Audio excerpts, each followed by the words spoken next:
ہمارے معاشرے کا مزاج بن چکا ہے۔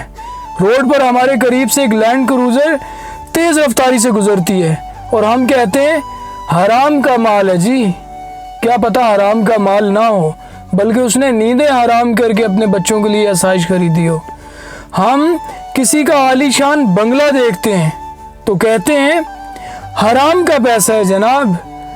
ہم کسی مرد کے ساتھ ہنستی ہوئی عورت کو دیکھتے ہیں تو کہتے ہیں 2 نمبر ہے، بھلے وہ اس کی بہن ہو یا اس کی زوجہ ہو۔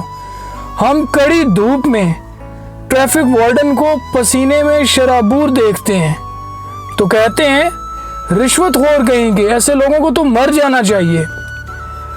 اور ہم کسی ٹائی کوٹ لگائے کلین شیف بندے کو آفس جاتے دیکھتے ہیں تو کہتے ہیں جہنمی ہے، ایسے لوگوں کی آخرت بہت بری ہوگی۔ نہایت افسوس کے ساتھ یہ ہمارے معاشرے کا مزاج بن چکا ہے۔ مجھے یہ سمجھ میں نہیں آتا کہ ہم اتنے ججمنٹل کیوں ہیں۔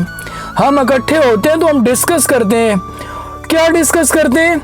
کس کی بہن کس کے ساتھ سیٹ ہے، کس کا باپ حلال کماتا ہے، کس کا باپ حرام کماتا ہے، کس کی ماں کیسی ہے، کون دوزخی ہے، کون جنتی ہے۔ مطلب کیا چاہتے ہیں ہم لوگ؟